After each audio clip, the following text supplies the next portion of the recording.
whenever somebody thinks of a good family car, why don't they think of this?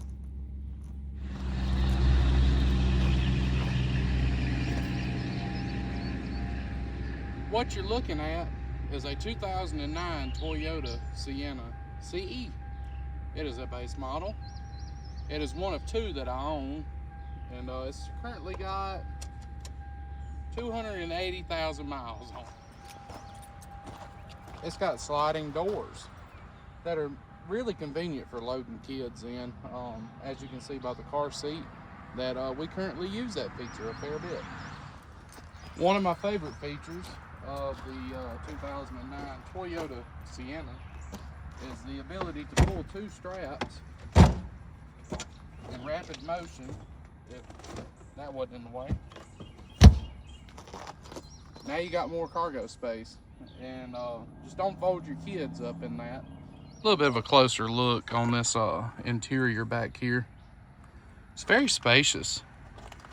You do get a center jumper seat, which looks like that. Now some of them were 7 passenger. This one is an 8 passenger model. For 280,000 miles, it is not a bad looking van. Now it does have its flaws. Like here on this passenger sliding door, we have a obvious scratch and dent.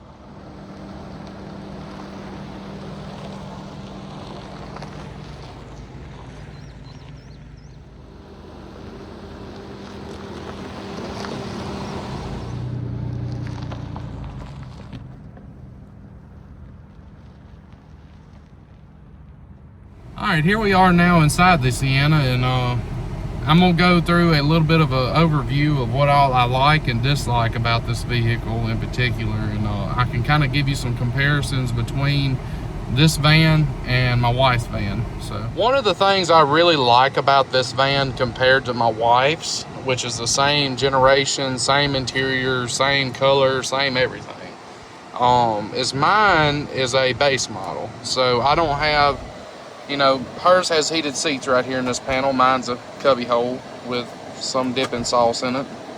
And, you know, mine's got the regular knobs for the climate control. And I got, you know, just regular good old plastic, you know, trim panels that ain't wood covered and hard to find. I do have an aftermarket radio. This is a Power Acoustics PA72WA from Walmart. And I really like the radio. I don't so much like the dash kit that I got from Metra because my bezel won't go around it, but that's fine. I can live with it. At least I got CarPlay and you know, maps and all that, so that's cool. One thing Toyotas of this generation is known for, and this one suffers from it, and it's slowly getting worse, is the dash cracking. These dashes have some sort of bad, and there was a recall on them. I was wrong. It wasn't a recall. It was actually a extended warranty coverage on it. So I was completely wrong about that. Sorry. They have a bad plastic mixture inside of the dash, and it actually causes, so you can see cracks forming. This dash was almost pristine when I got this van a little over a month ago, and I have since been parking it here at work, and actually it has started cracking in the sun. So that's interesting to see. But it is almost a 20-year-old van, so I will give it, you know, slack for that. If you look up here, we have a little mirror back there that you can see your younglings whenever they start getting rowdy in the back, and you can look at them as, I call it the school bus mirror, which is always cool. Up here you have a sunglasses holder where you can see I store my Ray-Bans. Good for road trips.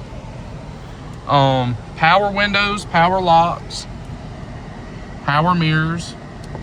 That's about the only thing power on this particular van. Now my wife's, it has power doors, and it has a power trunk, and I can't remember what's right here on hers.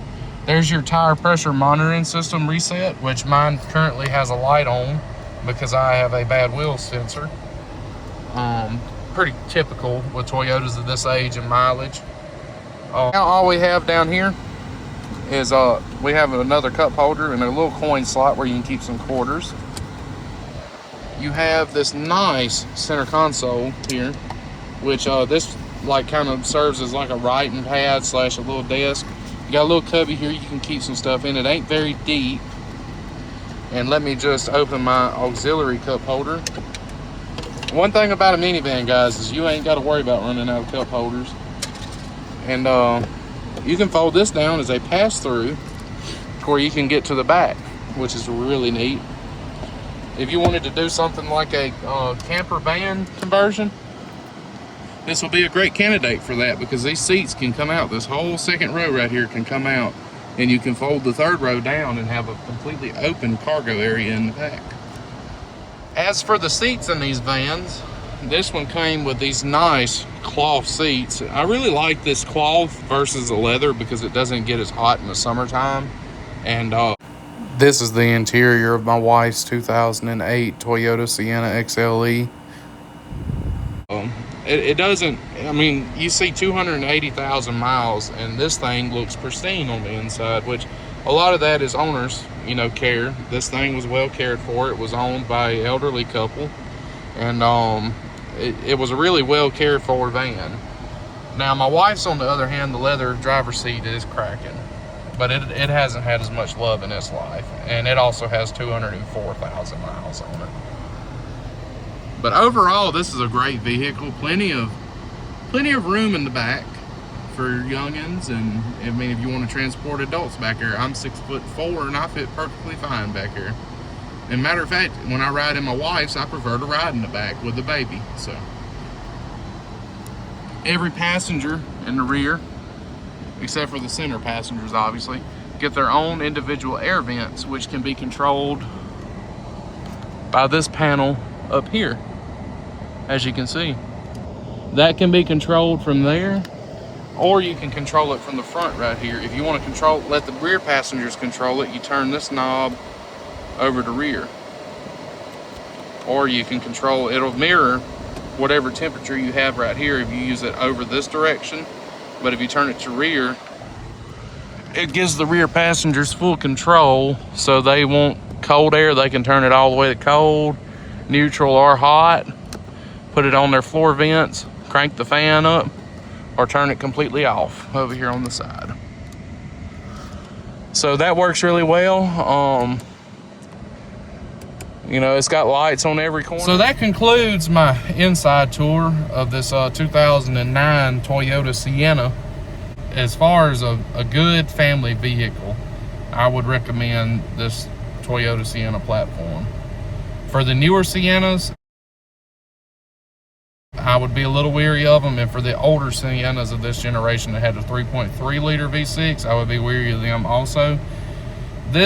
My two vans have a 2GR FE, which is a lot better engine than what comes in the earlier versions, which would be 04 to 06, I believe, in these vans.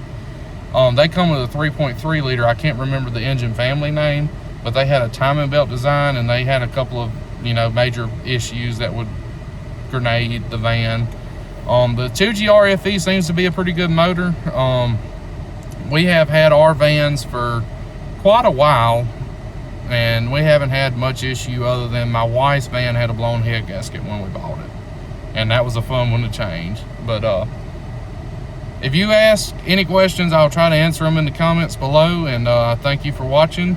It's the first time I've done a YouTube video in 6 years, so maybe this one will come out pretty good. But y'all have a good one.